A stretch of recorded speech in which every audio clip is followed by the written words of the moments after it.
আসসালামু আলাইকুম রহমতুল্লাহি ওবরকাতুহ। সম্মানিত দর্শক, বাণিজ্য উপদেষ্টা শেখ বশির তার একটি বক্তব্য নিয়ে সারা বাংলাদেশে তোলপাড় চলছে। পুরো পদ্মা সেতুর যে অপর পারের যারা লোকজন, খুলনা বিভাগ, প্রস্তাবিত ফরিদপুর বিভাগ, যেটিকে পদ্মা বিভাগ নামকরণ করার কথা চিন্তা করা হচ্ছে, বরিশাল বিভাগ, এই অঞ্চলের যারা লোকজন, তার সঙ্গে সঙ্গে পদ্মা পারের এই পার ঢাকার একটা বিরাট এলাকা, ব্রাহ্মণবাড়িয়া, কুমিল্লার একটা বিরাট অংশ, এই অংশে যারা লোকজন অলমোস্ট প্রায় 10 কোটি লোক ক্ষোভে ফুঁসছে।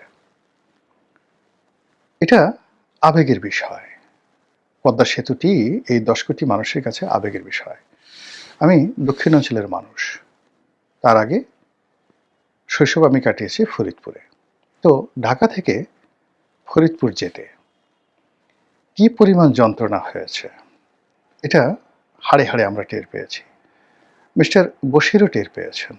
এর কারণ হলো একটা সময় তারাও তো খুব বেশি দিনের ধনী ব্যক্তি নন।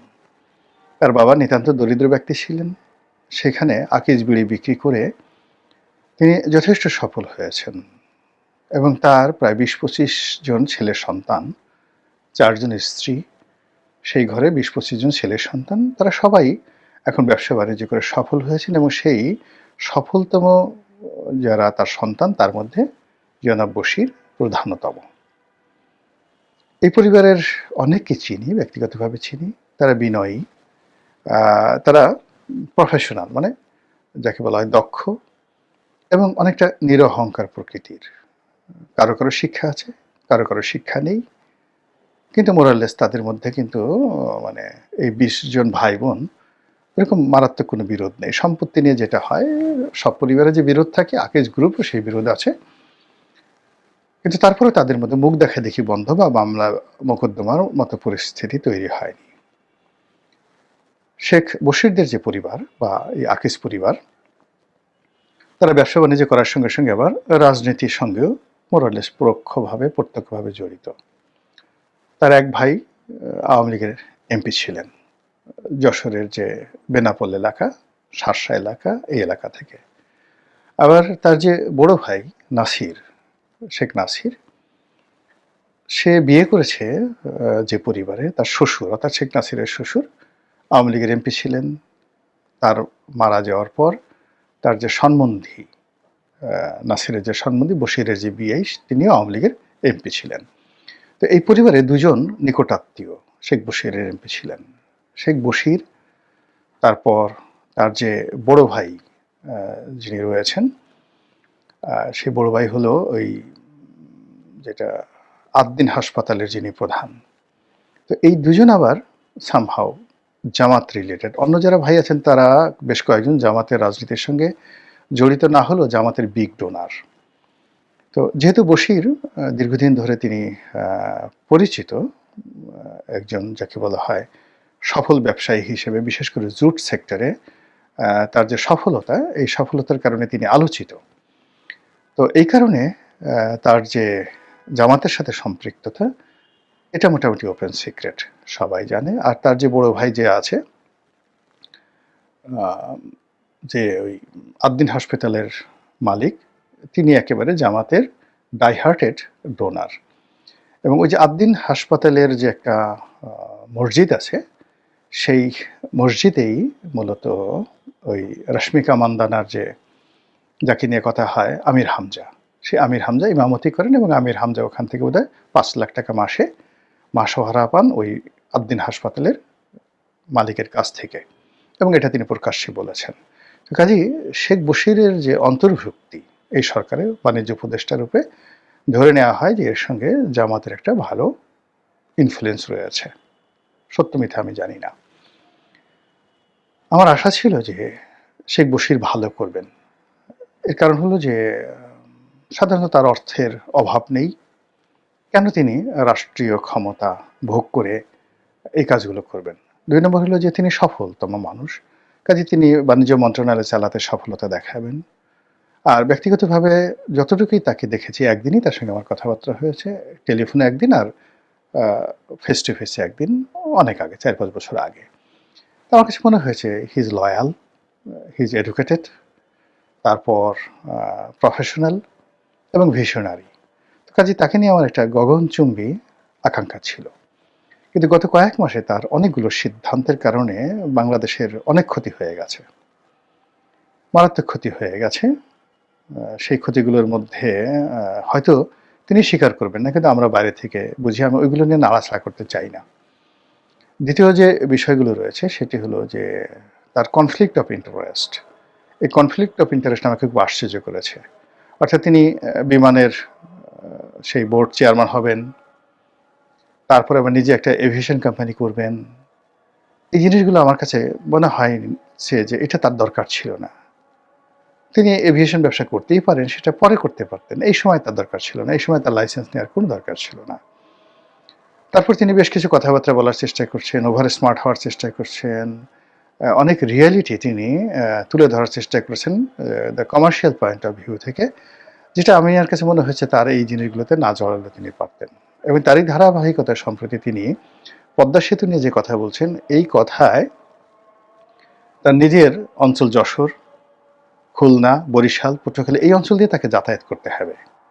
আর তার এই ক্ষমতা তো থাকবে না, এবং তিনি লাঞ্ছিত হবেন, অপমানিত হবেন সাধারণ জনগণ দ্বারা। এ লিখে রাখেন, একেবারে বাংলা লিখে রাখেন, এবং তাকে এই দুর্ভোগ দুর্দশা পোহাতেই হবে। এখন তিনি কি বলেছেন? তিনি বলেছেন যে পদ্মা সেতুতে যে টাকা বিনিয়োগ করা হয়েছে, এই বিনিয়োগের কোনো প্রয়োজন ছিল না, ফিজিবিলিটি ছিল না। এখানে যদি 40,000 কোটি টাকা বিনিয়োগ করা হয়ে থাকে, এই 40,000 কোটি টাকা বিনিয়োগ এখানে না করে যদি কৃষিতে বিনিয়োগ করা হতো, চালের দাম 20 টাকা করে পার কেজিতে কমতো। মানে এটা ওনার মতো একজন মানুষের মুখ দেখে এটা মানায় না। এর কারণ হলো, জীবনে সফল হলেই সব জ্ঞান হয় না, ক্লাসে ফার্স্ট হলেই সব বিষয় জানা যায় না, পিএইচডি ডিগ্রি হলেই কমন সেন্স থাকে না। সেন্স অ্যান্ড সেন্সিবিলিটি, বিখ্যাত উপন্যাস জেন অস্টিনের প্রাইড অ্যান্ড প্রিজুডিস, বিখ্যাত উপন্যাস। ওনাকে এই উপন্যাসগুলো পড়তে হবে এবং এগুলো যারা দার্শনিক তাদের কাছ থেকে জানতে হবে। তাহলে উনি যে জিনিসগুলো যদি জানতেন, তাহলে এই কথাগুলো তিনি বলতেন না। পদ্মা সেতু আমাদের একটা মার্ভেলাস, পুরো বাংলাদেশের জন্য একটা আইকনিক প্রজেক্ট। এখানে ধরুন 40,000 কোটি টাকা ইনভেস্ট হয়েছে, ধরুন 10,000 কোটি টাকা চুরি হয়েছে, এর বেশি না। আমি এই প্রজেক্টের এ টু জেড জানি। আচ্ছা, এই যে 30,000 কোটি টাকা বিনিয়োগ হয়েছে বা 40,000 কোটি টাকা খরচ হয়েছে, এটার কারণে 20 টাকা করে চালের মূল্য বেড়ে গেছে। আচ্ছা, বশির সাহেবকে যদি জিজ্ঞাসা করা হয় যে গত 17 মাসে শুধুমাত্র বিদ্যুৎ খাতে এই সরকারের আমলে 34,000 কোটি টাকা সিস্টেম লস হয়েছে, যেটা আগে হয়নি।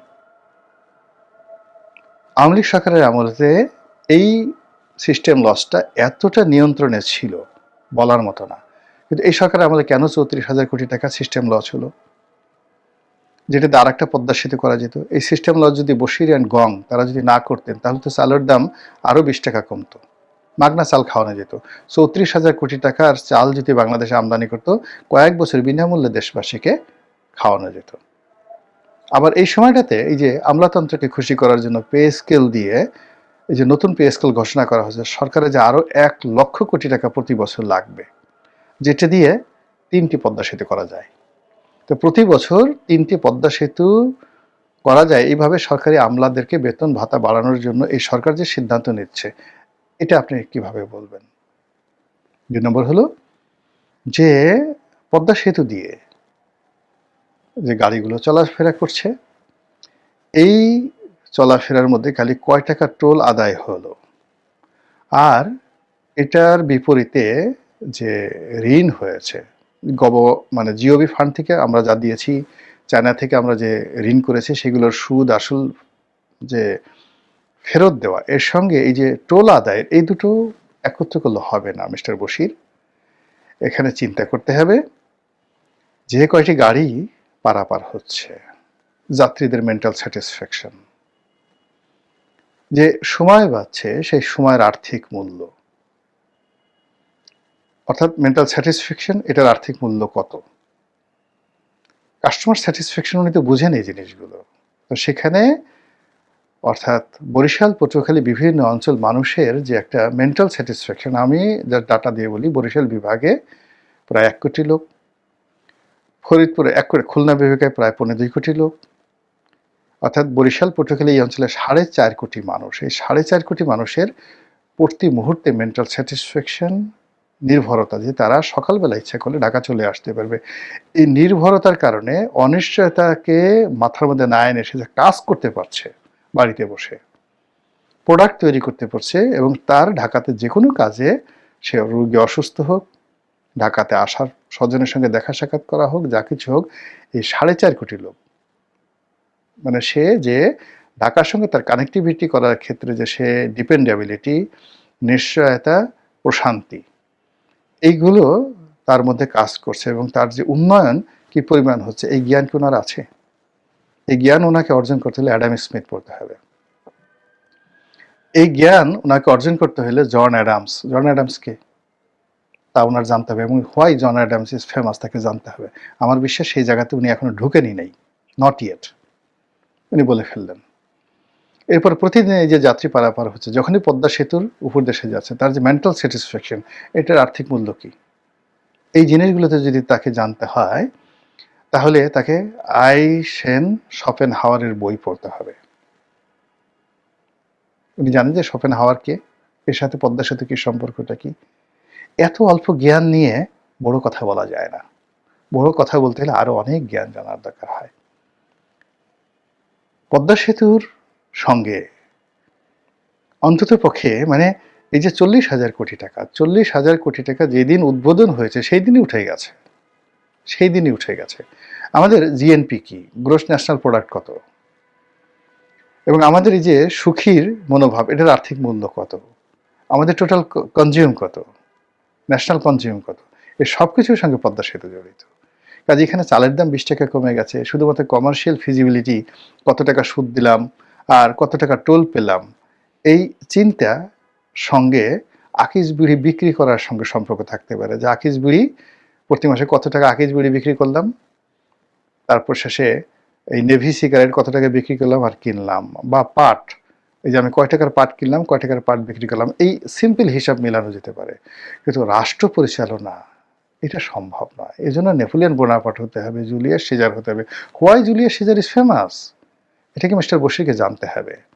হোয়াই এখনো পৃথিবী কেন সেই শিহুয়ানটিকে, যাকে বলে, কল্পনা করে, এখনো কেন সারা পৃথিবী যারা রাজনীতিবিদ তাদের কাছে সম্রাট আকবর পরিচিত, কেন এখনো সেই গ্র্যান্ড ট্রাঙ্ক রোড মাত্র 4 বছরের মধ্যে যেটি তিনি নির্মাণ করেছিলেন, শেরশাহ, এটা তো মানে 1,000 কোটি পদ্মা সেতুর চেয়ে মেগা প্রজেক্ট ছিল, কিন্তু ওই আমলে কেন এত ফেমাস। এবং সেই যে গ্র্যান্ড ট্রাঙ্ক রোড, সেটাকে অক্ষত রেখে চীন এই যুগে কেন আবার সেই সিল্ক রুট তৈরি করছে, এখনো সেই সিল্ক কেন বাংলাদেশে এশিয়ান হাইওয়ের সঙ্গে যুক্ত হচ্ছে। এই জিনিসগুলো মিস্টার বশিরকে আরো বহু বছর শিখতে হবে, জানতে হবে। জানার পরে যে তিনি সফল হবেন, নট লাইক দ্যাট। আমরা অনেকেই জানি, কিন্তু আমরা সফল হতে পারিনি। আবার যারা সফল হয়েছেন তারা অনেক কিছু জানেন না, ফলে মুখ থাকলেই সব কথা বলতে হয় না। আল্লাহ তাকে হেদায়েত দান করুন। আসসালামু আলাইকুম ওয়া রাহমাতুল্লাহি ওয়া বারাকাতুহু।